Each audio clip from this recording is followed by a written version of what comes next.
Iglesia Bautista Nueva Jerusalén, comprometidos con la verdad. Y así era instruida por sus padres, y su propio padre abusaba de ellas, de las tres. La madre se iba en las mañanas, cuenta el artículo, a recoger agua con los hijos, con los varones, son 3 o 4, si mi memoria no me falla, y mientras tanto el padre se quedaba en la casa y abusaba de sus hijas. Vi en la noticia también el caso de un hombre en Los Ríos, creo que fue el domingo, por esa fecha, que estando en un pleito, la cámara de seguridad logra captar la imagen, en la que luego, estando en un pleito, llega un primo del que está en el pleito tratando de defender las cosas y lo matan a machetazos limpios, les dan unos disparos, y es simplemente horrendo lo que uno ve a diario en las noticias. Sicariato, asaltos, robo, venganza, traición, infidelidad, etcétera, etcétera, etcétera. Esa es la realidad en el medio de la cual nosotros vivimos. En un mundo que, como dirá una canción de Steve Prince de hace muchos años, se muere en vergüenza degradante. Y en medio de un mundo así, el Señor nos manda, como leí el pastor Santiago la semana pasada al terminar el sermón, en Filipenses capítulo 1, nos manda que nosotros seamos luminares en este mundo, que seamos luz, como nos dicen en el libro de Mateo, luz y sal de la tierra, o como nos dirá Pablo en Efesios, que andemos como hijos de luz. Pero estoy seguro que a veces nos pasa por la mente que muy probablemente muchas de las luces que están, muchos de los cristianos, como que al parecer esas luces como que están apagadas, porque en muchos lugares no se percibe. En medio de este panorama hay muchos cristianos, y en nuestras iglesias y en nuestro derredor muchas veces no se percibe la diferencia entre el cristiano y el no cristiano. Parecería que en medio de esta situación en la que nosotros debemos ser luces y luminares, nuestras luces muy probablemente en la mayoría de los casos están apagadas. ¿Qué es lo que pasa? Que tantas personas que profesan ser cristianos son reos de que se diga de ellos: si eso es ser cristiano, pues yo no quiero ser cristiano.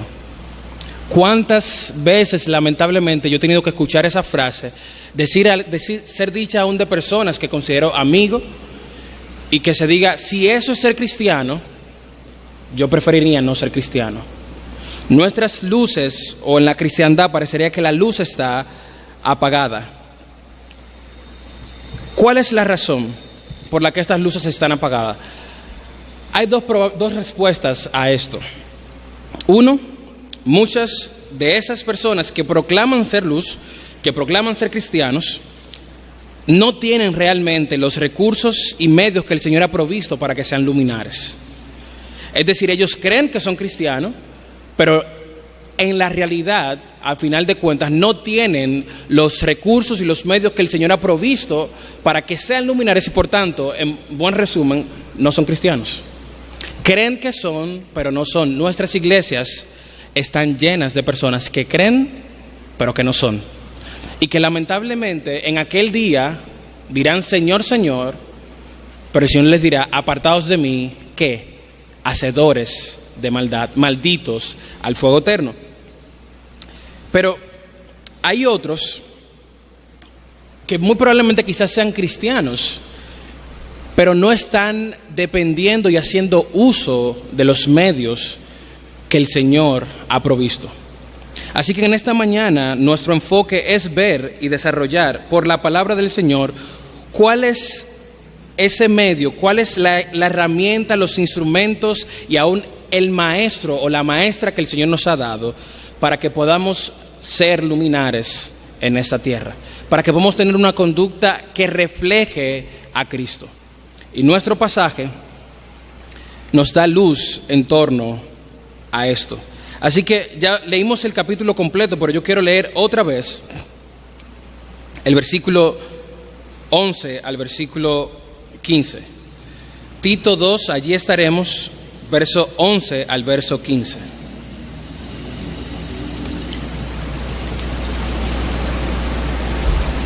Dice la palabra del Señor. ¿Lo tienen, hermanos? Tito 2, 11 al 15. Porque la gracia de Dios se ha manifestado para salvación a todos los hombres, enseñándonos que, renunciando a la impiedad y a los deseos mundanos, vivamos en este mundo sobria, justa y piadosamente, aguardando la esperanza bienaventurada y la manifestación gloriosa de nuestro gran Dios y Salvador Jesucristo, quien se dio a sí mismo por nosotros para redimirnos de toda iniquidad y purificar para sí un pueblo propio, celoso de buenas obras. Y Pablo le dice a Tito: esto habla y exhorta y reprende con toda autoridad, que nadie te menosprecie. El Señor añada bendición a su palabra en esta mañana y que Él nos permita ser edificados e instruidos por lo que Él ha dicho en su bendita y santa palabra. El apóstol Pablo escribe este libro a Tito. ¿Quién es Tito? Un colaborador de Pablo que estuvo en varios de los viajes de Pablo, y Pablo lo deja, como ustedes van a ver en el capítulo 1 de Tito, verso 5, le dice: colaborador, siervo, amado mío.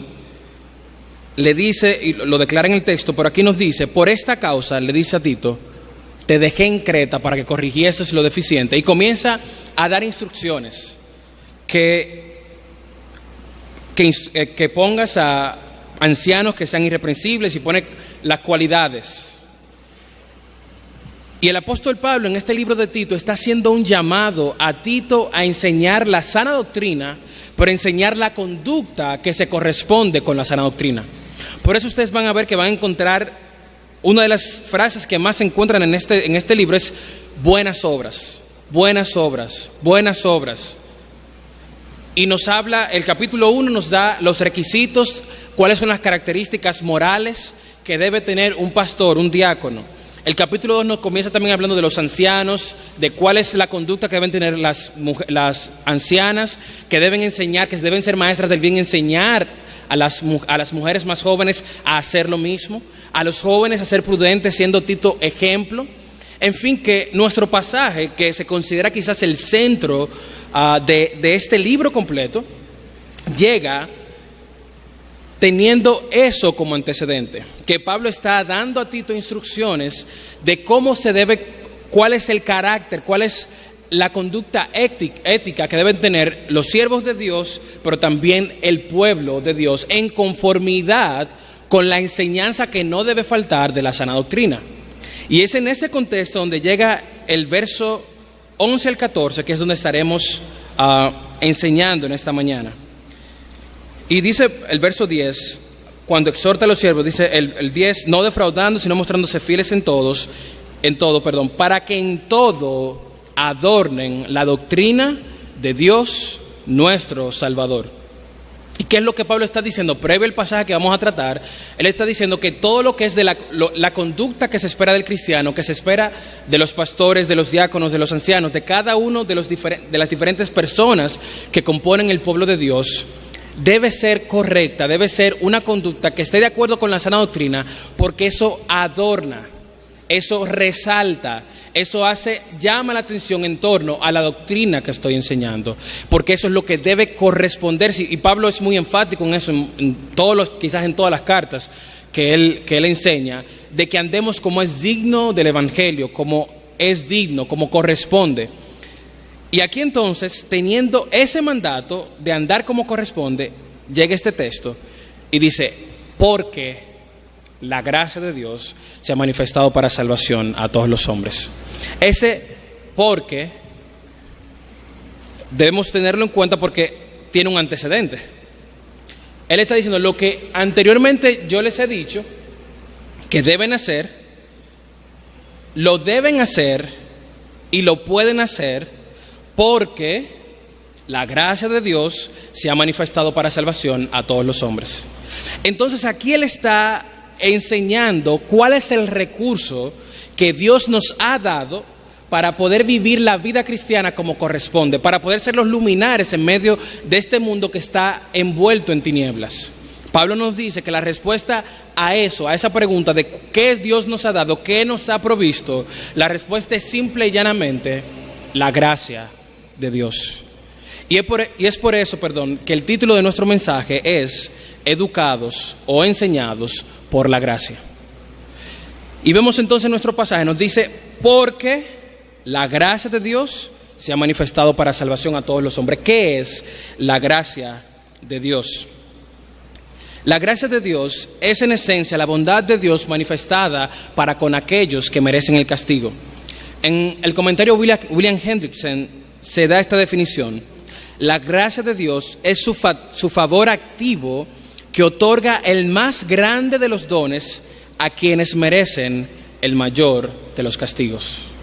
La gracia de Dios es el favor activo de Dios que otorga el más grande de los dones, de los regalos, a aquellos que merecen el más grande de los castigos. Esa es la gracia de Dios que se nos ha sido manifestada. ¿Cómo es eso? ¿Dónde podríamos confirmar eso? Bueno, vamos a ir al libro de Efesios capítulo 2. Salud. Efesios capítulo 2. Y dice, pero Dios, los hermosos peros de la Biblia, capítulo 2, verso 4, pero Dios, que es rico en misericordia, dice, por su gran amor con que nos amó, aun estando nosotros muertos en pecado, nos dio vida juntamente con Él. Aquí están los elementos que acabamos de mencionar de la gracia: un favor, un regalo, un don inmenso en beneficio de aquellos que merecen el mayor de los castigos. Esa es la gracia, y nos dice el mismo apóstol, porque por gracia sois salvos por medio de la fe, y esto no de vosotros, verso 8, pues es don de Dios. Pero miremos el mismo Tito, capítulo 3, versos 3 al 5, que nos ayuda también a entender lo que es la gracia.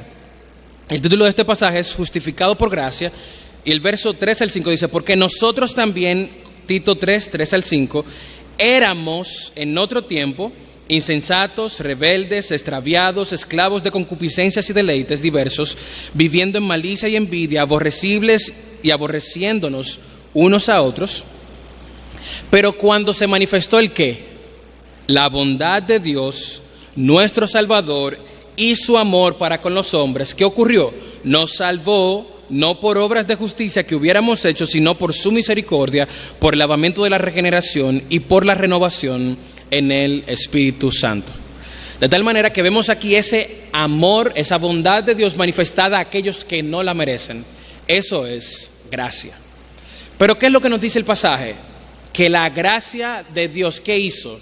Se manifestó para salvación a todos los hombres. ¿Cómo se nos manifestó? Bueno, Pablo aquí nos lo dice, aunque nos lo va a decir también al final, y lo vamos a ver ahorita también, pero quisiera dejar esto claro desde el inicio. La gracia de Dios se nos manifestó porque Cristo Jesús nos fue manifestado. El mismo Efesios capítulo 2 nos dice, aun estando vosotros, verso 5, aun estando nosotros muertos en pecado, nos dio vida juntamente con ¿quién? Con Cristo, por gracia sois salvos. Y juntamente con Él, vean, todo eso, ese favor que recibimos, todo lo recibimos ¿con quién? Con Cristo. Juntamente con Él nos resucitó y nos hizo sentar en los lugares celestiales con Cristo Jesús, para mostrar en los siglos venideros las abundantes riquezas de su gracia en su bondad para con nosotros en Cristo Jesús. De tal manera que la gracia de Dios que se manifestó a los hombres se nos manifestó en la persona de Cristo. Y Juan capítulo 1, verso 14 al 16, búscalo hermano por favor, vayamos allá al Evangelio de Juan, capítulo 1, verso 14 al 16. Este versículo famosísimo.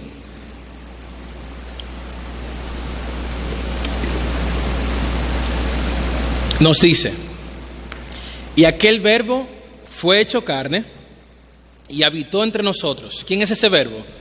Cristo Jesús, Dios hecho hombre. Y vimos su gloria, gloria como del unigénito del Padre, lleno de gracia y de verdad. Juan dio testimonio de él y clamó diciendo: este es de quien yo decía, el que viene después de mí es antes de mí, porque era primero que yo. Porque de su plenitud tomamos todos. ¿Y qué? Y gracia sobre gracia. ¿De dónde tomamos, de dónde recibimos la gracia? De su plenitud. ¿De la plenitud de quién? De Cristo Jesús.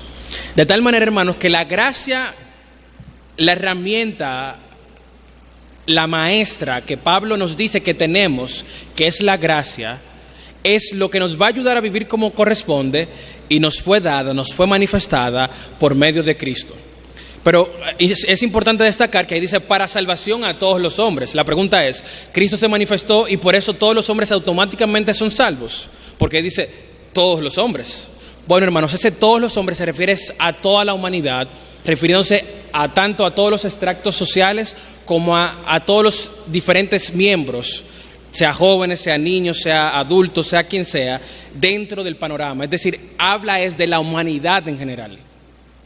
El Señor se manifestó y la gracia alcanza a la humanidad en general. No todos son salvos, pero dentro de toda la humanidad hay gente que recibe a Cristo, que responde por lo que Cristo hizo en su corazón, y entonces en ellos es eficaz la gracia que nos ha sido manifestada. De tal manera que la clave aquí es, una vez más, la gracia de Dios que se nos manifestó. Ahora, ¿cómo la gracia de Dios logra hacer esto que Pablo nos está diciendo que debemos hacer? Esta conducta que debemos tener, ¿cómo es que la gracia hace que eso sea posible? Volvamos otra vez a Tito. Tito entonces nos dice una vez más, Tito 2, verso 11, que lo acabamos de leer, porque la gracia de Dios se ha manifestado para salvación a todos los hombres. ¿Qué hace la gracia?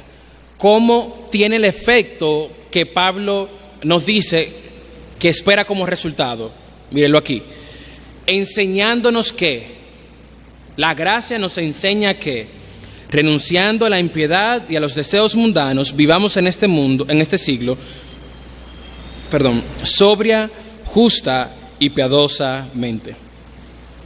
La gracia del Señor es un entrenador que Dios provee. El Señor nos manda, luego de ser receptores de su gracia, a que vivamos y pongamos esfuerzo en la santidad. Eso es evidente en la palabra del Señor. El apóstol Pablo diciendo, ejercítate para la piedad, diciendo, sed santos, el Señor nos manda en Pedro, sed santos como yo soy santo. Y todo eso implica, cuando vemos tanto a Pedro como a Pablo, que hay un esfuerzo personal en la santidad, no es automática. La santidad progresiva, la santidad del carácter que se debe evidenciar en nuestras vidas, no llega así. El Señor nos dio todo lo que necesitamos y posicionalmente delante de Dios somos santos, pero debemos crecer progresivamente en reflejar el carácter de Cristo. Y para eso se requiere esfuerzo. Para eso se requiere esfuerzo. Pero Dios no nos llama solamente a entrenarnos, como nos dice Pablo, ejercítate para una vida de piedad, para una vida de santidad, sino que Él nos provee el entrenador. Él nos provee el entrenador, esa es la gracia. La palabra que usa aquí, enseñándonos, se pudiera traducir también entrenándonos, preparándonos, porque esto es lo que hace la gracia, nos capacita, capacitándonos, ¿para qué? Es como ocurre cuando un joven, que ahora están de moda los call centers, en Santo Domingo se usa muchísimo, en Santiago también, cuando usted vaya, si usted está aplicando para el call center, por ejemplo, en inglés, usted lógicamente tiene que saber inglés.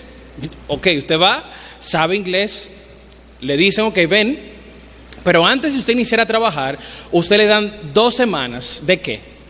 De capacitación. Porque a pesar de que usted tiene el conocimiento necesario para hacer ese trabajo, usted tiene lo que se necesita, pero usted tiene que ser enseñado para poder aplicar ese conocimiento en el contexto de ese trabajo. Eso mismo hace la gracia. Ya hemos sido redimidos, hemos sido transformados, pero la gracia nos entrena para que podamos vivir en este siglo como conviene. Tenemos todo lo que se necesita, pero necesitamos el entrenamiento de la gracia. La gracia es una tutora, una entrenadora que nos está ahí, ánimo, ven, vamos, haz esto, haz aquello, por aquí, por allá. Esa es la función de la gracia. Nos capacita, pero vamos a ver en qué nos capacita.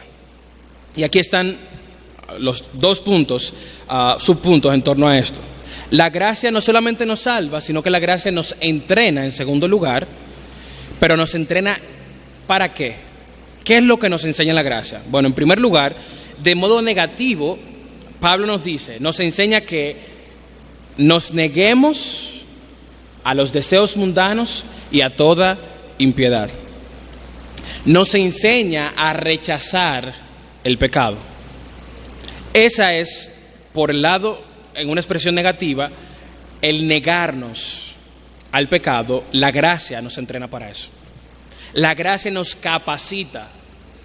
Use los sinónimos para que capte la idea mejor. Nos entrena, nos educa, nos capacita.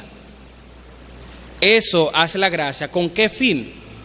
Para que nos neguemos al pecado, rechacemos al pecado. Y esto es necesario porque el Señor nos dice en su palabra, Efesios 4:22, miren el llamado de Pablo a los creyentes. En cuanto a la pasada manera de vivir, despojaos del viejo hombre que está viciado conforme a los deseos engañosos. Es un mandato del Señor que rechacemos, que nos apartemos y que dejemos a un lado la pasada manera de vivir. Pero no podemos solos. Necesitamos el qué? La gracia que nos capacita para hacer eso. Y algo similar también Pablo va a presentar en el libro de Colosenses, capítulo 3, verso 9. No os mintáis los unos a los otros, nos dice, habiéndos que despojados del viejo hombre con sus hechos. Entonces el mandato de Dios, por un lado, es rechazar el pecado, negarnos al pecado, pero Él nos provee la maestra para eso. ¿Cuál es la maestra? La gracia, que nos enseña y nos capacita para esto.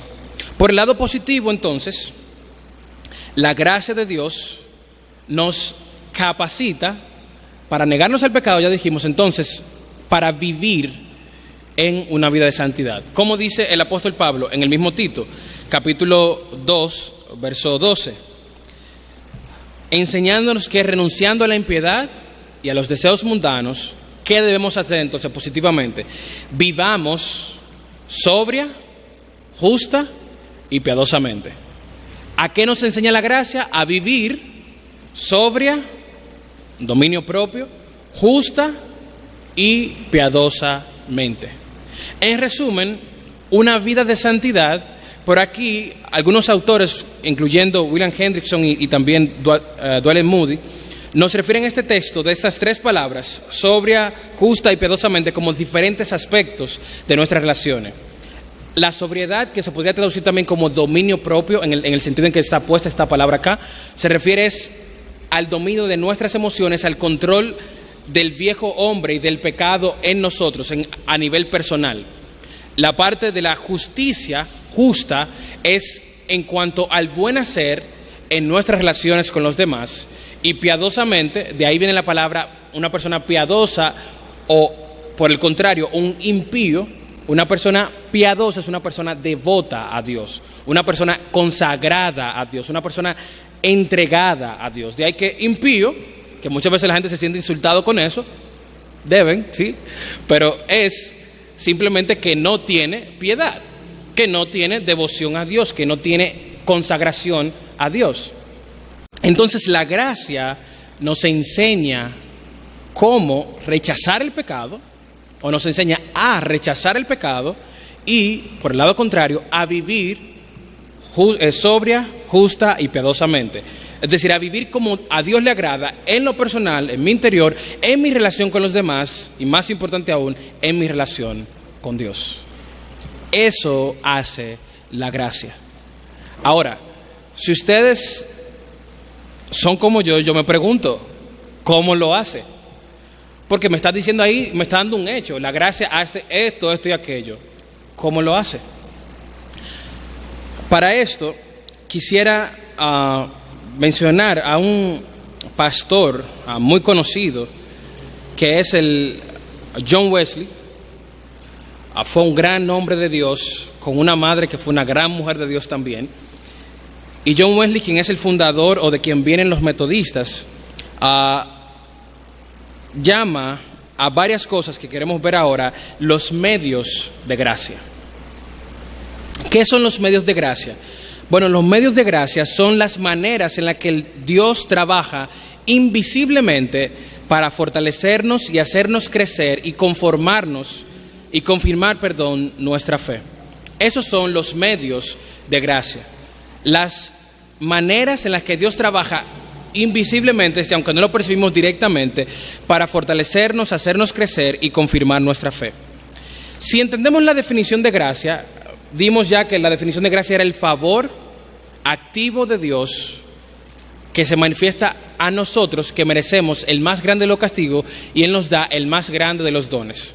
Pero como ustedes han escuchado muchas veces de este púlpito, la gracia tiene un paquete inmenso.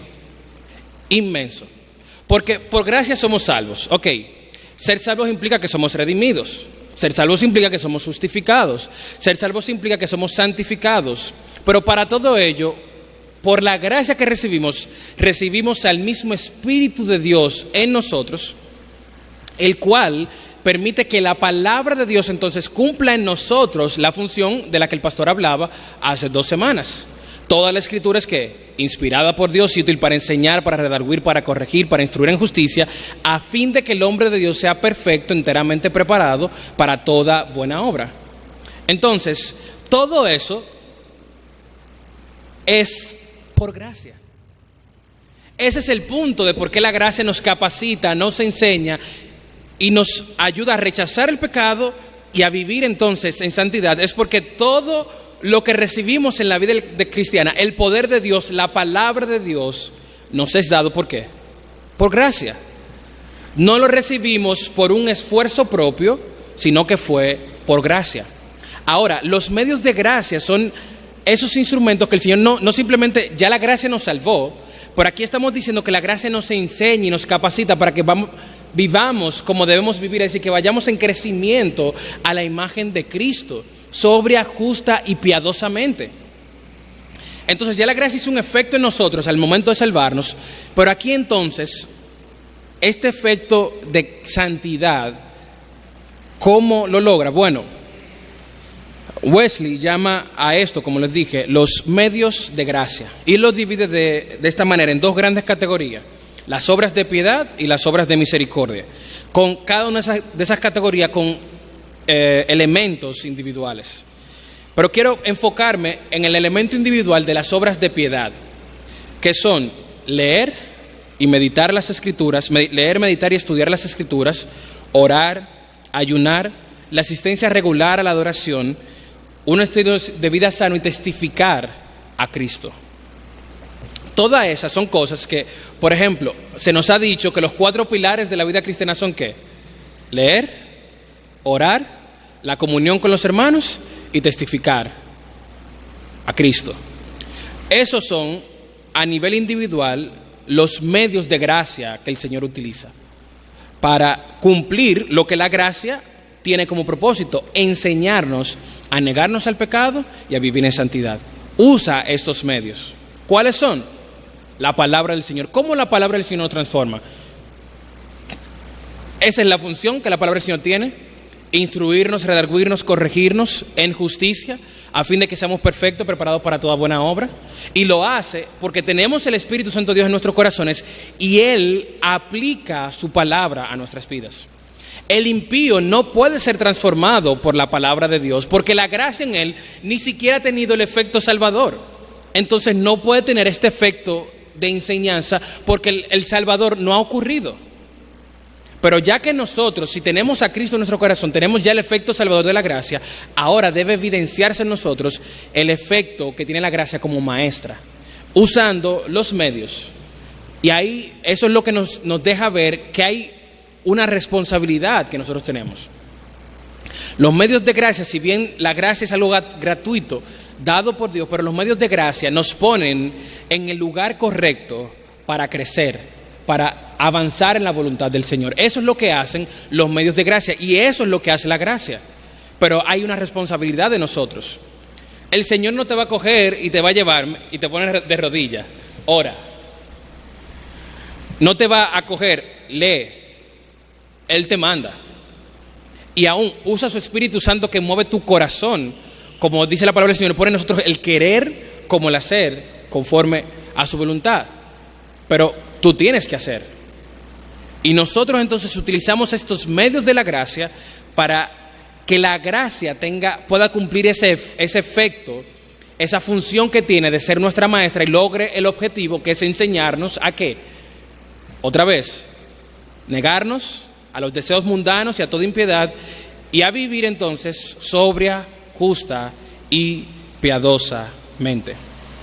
Ahora, esto lo hacemos, y el apóstol es claro en esto, en este siglo, en este presente momento, porque él nos va a decir algo que quiero destacar ahora, que vivimos esta vida y somos enseñados por la gracia en este particular momento, pero nuestra meta, nuestra mira está aguardando la esperanza bienaventurada y la manifestación gloriosa de nuestro gran Dios y Salvador Jesucristo. ¿Cómo así? Vamos a ir concatenando e ir uniendo. Ya dijimos que la gracia de Dios es ese favor activo que en favor a aquellos que no lo merecen, somos nosotros, y por esa gracia recibimos salvación, aquellos que creen en Cristo. Por esa gracia, luego que somos salvos, nos enseña a apartarnos del pecado y a vivir en santidad. Pero esa enseñanza se da en este momento presente, pero que recordándonos el apóstol que hacemos esto teniendo en mente y aguardando con la palabra aquí, la esperanza bienaventurada, es como esperar algo con mucha expectativa. La esperanza dichosa, la expectativa que tenemos de ese gran galardón que recibiremos, con los ojos puestos en eso. Vivimos y transitamos por la vida cristiana con nuestros ojos puestos en la vida que viene, en la vida eterna, en donde estaremos para siempre con el Señor. Y quisiera que viéramos esto en varios pasajes aquí de la palabra del Señor. Y vamos entonces, primero para explicar eso de la esperanza. Miren cómo Pablo resalta este tema de la esperanza. ¿Cómo yo sé que es la esperanza de la vida eterna? Miren cómo Pablo comienza el Tito, capítulo 1. Pablo, siervo de Dios y apóstol de Jesucristo, conforme a la fe de los escogidos de Dios y el conocimiento de la verdad, que es según la piedad. De ahí el enfoque tan marcado de Pablo en esta epístola de las buenas obras, de la piedad, en la esperanza ¿de qué? De la vida eterna. Pablo comienza el libro diciendo que lo que él va a escribir lo hace en la esperanza de la vida eterna. Y si vamos también a Tito capítulo 3, verso 7, nos dice, para que justificados, hablando de lo que pasó por gracia, para que justificados por su gracia, viniésemos a ser herederos conforme a la esperanza de la vida eterna. Es decir, hermanos, que parte esencial y parte importante en la vida cristiana es que nuestros ojos no deben estar en esto aquí, sino en la esperanza que ha de venir. Y por eso, porque esto es importante, porque eso nos ayuda a prepararnos. Miren lo que dice Primera de Juan, capítulo 3, verso 1 al 3. Vayan allá, por favor, porque quiero que lo lean con nosotros. Primera de Juan, capítulo 3, verso 1 al 3. Y esto nos confirmará también cuál es la función y por qué Pablo en este momento resalta esa esperanza bienaventurada que debemos tener. Mire lo que dice allí el apóstol Juan. Mirad cuál amor nos ha dado el Padre para que seamos llamados hijos de Dios. Por esto el mundo no nos conoce, porque no le conoció a Él. Amados, ahora somos hijos de Dios y aún no se ha manifestado el qué, lo que hemos de ser. Pero sabemos que cuando Él se manifieste, seremos semejantes a Él, porque le veremos tal como Él es. Y aquí está la clave del por qué Pablo nos dice, en esto que nos está diciendo de cómo la gracia nos ayuda a vivir la vida que honra al Señor, la vida de santidad, nos dice aquí entonces, y todo aquel que tiene esta esperanza, se purifica, esta esperanza en Él, se purifica a sí mismo, así como Él es puro. Es que la esperanza de que el santo, el puro que ha de venir, nos debe hacer a nosotros decir, yo estoy esperando al Señor, yo debo esperarlo conforme a lo que Él es, en pureza, en santidad. Quisiera ilustrarles esto con algo que pasó hace unos años en mi familia. Hace creo 2 años, mis hermanos y yo fuimos criados, ¿no?, en un seno cristiano. Cuando nosotros nacimos, mi hermano mayor nació y ya ambos padres, mis padres, eran cristianos, los dos. Y fuimos criados en ese contexto y no fuimos nunca de gente por ejemplo, de como los niños, de que noviecita, que esto, sino que todos, prácticamente cuando llegamos ya a ser adultos, fue ahí que tuvimos novia. Mi hermano, hace 2 años y algo, estuvo su novia, que es su actual novia y su única novia. Cuando su novia iba a visitarnos a nuestra casa, yo viví 3 años y algo durante la carrera junto con mi hermano. Cuando ella iba a visitarnos a la casa, en mi casa nos enseñaron de pequeño a limpiar, a ser organizados, a ser limpios, y limpiábamos todo normal. Pero cuando iba la novia de mi hermano, esa casa se ponía, hermanos, mire, que eso daba gusto de ver. Una limpieza, eso era impecable, un olor, todo. Y yo siempre me burlaba de mi hermano y le decía, ajá, entonces cuando viene tu novia es que aquí se hace la limpieza, se pone todo como así, tan limpiecito, impecable todo. Y me burlaba. Pues llegó el chance de que yo también conozco a mi novia y en fin, y tengo mi novia. Pues la primera vez que mi novia va a visitar a mi casa, era un viernes, y los viernes yo lavaba mi ropa y todo, terminé de lavar temprano, terminé, y recuerdo que duré limpiando, hermanos, como 2 horas y media. Eso fue, quita aquí, quita allá, quita. Y cuando terminé, me preparo una ropa, estoy en mi casa, entonces tengo que usar una ropa casual, ¿no? Algo de casa, pero mi baño, mi afeitada, me pongo de que la ropa para decir que estoy en mi casa, que tengo que vestir como que estoy en la casa, y su perfumito y todas sus cosas. Y yo después mirando para atrás, yo dije, ajá, yo me burlaba, pero entendí qué es lo que pasa. Tú estás esperando a esa joven que es muy delicada, que es muy culta, que es muy limpia, que es todo lo que tú puedas describir, y tú quieres esperarla de tal manera que lo que ella reciba allí sea en conformidad a como ella es. Tú ves a esta muchacha que es limpia, que es cuidada, tú no le vas con un reguero y unas cosas, no. Tú preparas todo para recibirla conforme corresponde a como ella es. Pues eso mismo hacemos nosotros mientras esperamos la venida del Señor. Nosotros nos preparamos, limpiamos, nos organizamos, nos cuidamos, nos afeitamos, figuradamente hablando, claramente, preparamos todo y procuramos la santidad, porque el que viene y en quien tenemos nuestra esperanza es puro, es santo. Eso es lo que nos ayuda a hacer las cosas como corresponde. El Señor es santo, santo, santo, santo, y Él nos enseña, y esa esperanza que tenemos en Él, entonces nos hace a nosotros guardarnos pura y piadosamente, porque esperamos ¿a quién? Al santo, al puro, al perfecto y soberano Dios. Finalmente, hermanos, hay algo más que el apóstol Pablo nos dice en este pasaje. Una cosa más, él nos dice.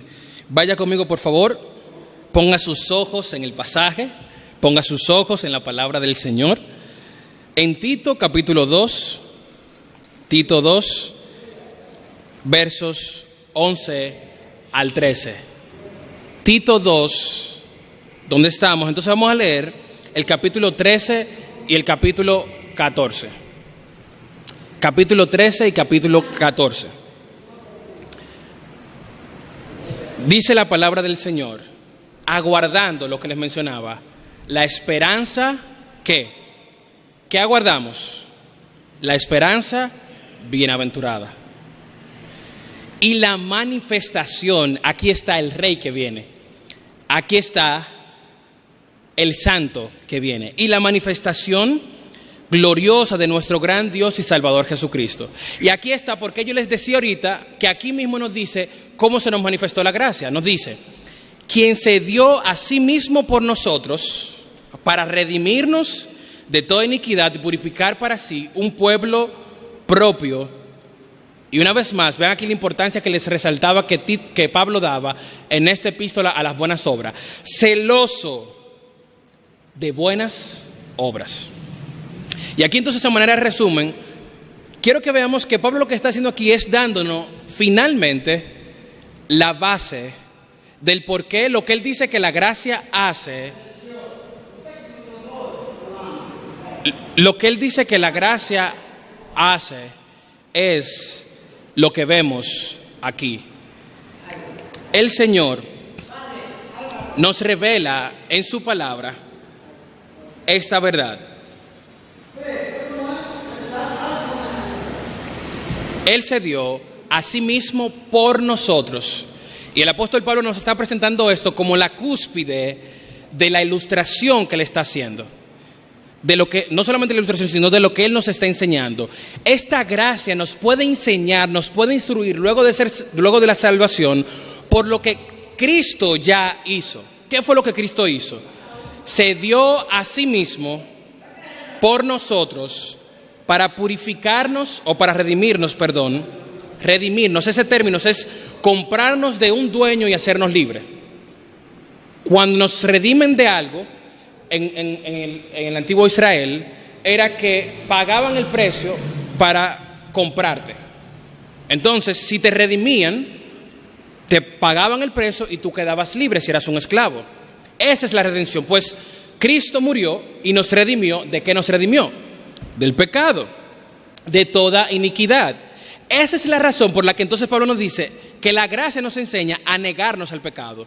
Porque Cristo ya murió para purificarnos, para cumplir eso en nosotros. Y Él rompió el poder del pecado en nosotros, de tal manera que lo que la gracia nos enseña es posible por lo que ya Cristo hizo. Porque Él nos dio la libertad sobre el pecado, entonces ya tú puedes negarte el pecado, ya tú puedes rechazar el pecado por lo que Cristo hizo. Quien se dio a sí mismo para redimirnos de toda iniquidad, pero no solamente eso, sino que Cristo se dio para redimirnos y del otro lado, para purificarnos. No es simplemente que Él nos hace libre, sino que Él nos santifica, nos purifica. Y eso es lo que vimos que la gracia nos está llevando a cabo en nosotros. Nos enseña, nos capacita para vivir justa, piadosamente. Ella lo puede hacer porque Cristo dio su sangre y el efecto de su sangre en nosotros nos permite ser purificados o nos purifica para Él mismo. Para una vida enfocada en Dios, para ser su posesión, dice ahí, un pueblo para sí, ¿un qué? Un pueblo propio, un pueblo del que el Señor dice, ese es mi pueblo. Por eso dice, vosotros sois ¿qué? Pedro, linaje escogido, real sacerdocio, nación santa. ¿Pueblo qué? Pueblo adquirido por Dios. Pues bueno, la razón por la que la gracia puede hacer lo que puede hacer es porque la gracia va conectada a la obra de Cristo. Y como resultado de la obra de Cristo en nosotros es que la gracia nos enseña a rechazar el pecado. Ya somos libres del pecado, del poder de Él sobre nosotros. Entonces la gracia nos capacita para persistir en negarnos al pecado. Y por Cristo somos purificados. La gracia nos capacita para crecer en santidad en base a esa purificación que ya tenemos en Cristo. Esa es la conexión de este texto con los textos anteriores. ¿Y para qué el Señor quiere ese pueblo? Y aquí el punto, el enfoque de Pablo de la parte práctica, ética, moral de la cristiandad, de la doctrina. Un pueblo propio. ¿Cómo tiene que ser ese pueblo? Celoso de buenas obras. Celoso de buenas obras. Pablo resalta eso en este libro, vuelvo y repito, múltiples veces. Miren cómo dice Tito 1:16, profesan conocer a Dios, pero con los hechos lo niegan, siendo abominables y rebeldes. ¿Y cuál es el enfoque? ¿Por qué le está llamando esta atención? Porque esa gente son reprobados en cuanto a toda buena obra. Y Pablo no quiere que los cristianos sean así como esto, por eso les da las recomendaciones, o los requisitos, mejor dicho, a los obispos y las instrucciones y mandatos al resto del pueblo. Y mire cómo dice también el verso 3, capítulo 8, luego de Tito 3:8, luego de explicarnos que fuimos justificados por la gracia y que tenemos los ojos en la esperanza de la vida eterna. Miren lo que dice el 8. Palabra fiel es esta: en estas cosas quiero que insista. Le dice a Tito, insiste en esto, con firmeza, para que los que creen en Dios procuren ocuparse en buenas obras. Procuren ocuparse en buenas obras. Pablo está resaltando una vez más el llamado a que nos ocupemos en buenas obras. Pero él, para poder hacer esto, él nos dio este precioso pasaje, el Señor nos dio este precioso pasaje, donde nos dice, ok, todo lo que le estamos pidiendo, todo lo que yo les estoy mandando, ustedes lo pueden hacer, porque yo les di la gracia mía. Yo les investí con mi gracia, la cual los salva, pero la cual los capacita para vivir y hacer estas cosas que yo les estoy mandando hacer. Es lo que Pablo, guiado por el autor original, que es el Señor, nos está diciendo en este pasaje. Pero veamos que este llamado está también en todas las Escrituras, Efesios 2:10. Luego que Pablo nos dice, porque por gracia sois salvos por medio de la fe, y esto no de vosotros, pues es que don de Dios, regalo de Dios. Mire lo que dice Efesios 2:10. Porque somos hechura suya, creados en Cristo Jesús para buenas obras, las cuales Dios, ¿qué hizo? Preparó de antemano para que anduviésemos en ella.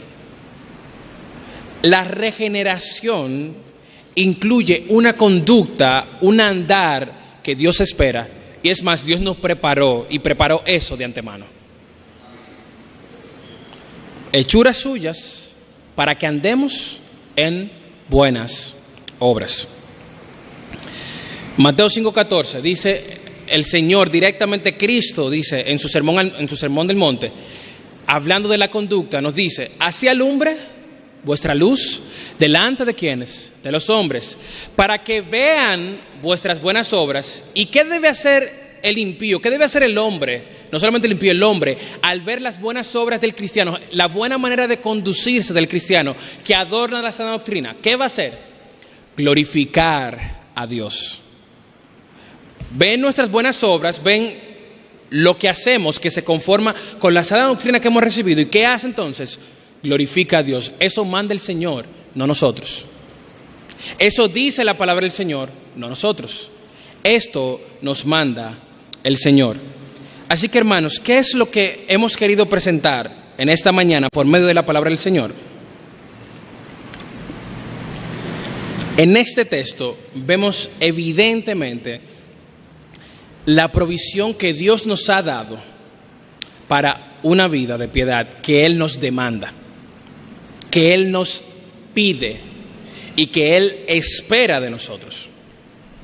Pero Él nos capacitó, nos dio una vez más su sublime e inmensa gracia, que no solamente nos salva, sino también que nos capacita para vivir de manera que honremos al Señor. Quisiera terminar recordando estas cosas. Al principio dijimos que la razón por la que muchos que son llamados o que dicen ser cristianos y por tanto son llamados a ser luminares, no son luminares, pueden ser dos razones. Una, que no tienen el medio que Dios ha provisto en sí. Y dos, que teniendo el medio, no estamos usando esto que el Señor nos ha dado. Ya sabemos entonces cuál es el medio. ¿Cuál es el medio? La gracia salvadora que nos capacita. La gracia salvadora. Así que, si tú estás aquí, debes entender que para vivir la vida que honra al Señor es indispensable, imprescindible tener la gracia salvadora de Dios en nosotros. Tener la gracia salvadora de Dios en nosotros. Pero como cristiano, hermanos, este pasaje nos debe llevar a depender más y más de la gracia de Dios para vivir la vida que nos fue llamada, que nos ha sido llamada a vivir. ¿Por qué razón? Porque si queremos vivir la vida cristiana separados del depender continuamente de la gracia de Dios y de los medios que Dios nos ha provisto en nuestra propia fuerza, no podremos. Por lo tanto, debemos acudir y clamar al Señor: Señor, yo sé que tu gracia es la maestra que tú nos has provisto. Enséñame, instrúyeme por tu gracia, y disponernos bajo la enseñanza de la palabra del Señor y de los medios que Dios ha provisto: la oración, la asistencia regular y muchos otros medios que usted puede investigar, pero que los esenciales son esos cuadros que nosotros resaltamos siempre: la lectura y el estudio de la palabra del Señor, la comunión con los hermanos, la oración y la testificación del Evangelio. Dios nos ha dado todo lo que se necesita para que seamos luminares en esta tierra. La pregunta es: ¿usaremos lo que Dios nos ha dado o seguiremos intentando, si somos cristianos, hacer esto en nuestra propia fuerza? Lo cual es simplemente legalismo, hermanos. Esto es legalismo. Querer llevar a cabo la conducta moral que Dios nos manda sin depender de la gracia de Dios que la sustenta es simplemente un engaño, una falacia, y no dará buen resultado. Dependamos de la gracia que el Señor nos ha provisto y demos gloria al Señor, porque tenemos esa gracia salvadora, pero también instructora, que nos capacita para vivir la vida que corresponde, que el Señor espera que nosotros vivamos. Oramos. Padre amado, gracias te damos. Gracias una vez más por la gracia sublime que nos diste, por el inmenso favor que nos has manifestado, y por eso clamamos, oh Santo Dios, y te pedimos: úsanos, ayúdanos a aplicar tu palabra y a usar los medios de gracia que tú nos has provisto, para que la gracia pueda cumplir en nosotros eso que tú has dicho en tu palabra, que ella nos va a enseñar a rechazar el pecado y a vivir en santidad mientras aguardamos, mientras tenemos nuestra esperanza en el que ha de venir, el cual nos purificó, nos redimió de toda iniquidad y nos purificó para sí, para que fuésemos un pueblo celoso de buenas obras. Y Padre, queremos ser fiel a tu palabra, y por eso, así como tú le mandaste a Tito, así al nosotros leer tu palabra, queremos responder a ello, y por eso enseñamos. Esto manda y enseña, dijiste a Tito, y eso mandamos y enseñamos a tu congregación en esta mañana, no en nombre nuestro, sino en nombre de quien es el autor y quien dio la palabra, en el nombre tuyo, Santo Dios. Padre, y en los méritos de Cristo, por quien recibimos la gracia, quien se nos manifestó a nosotros, es que clamamos y rogamos: cumple en nosotros tu propósito, tu voluntad y tu plan. Seas por siempre bendito y exaltado, en el nombre de Jesús. Amén y amén. El Señor les bendiga grandemente. Iglesia Bautista Nueva Jerusalén, comprometidos con la verdad.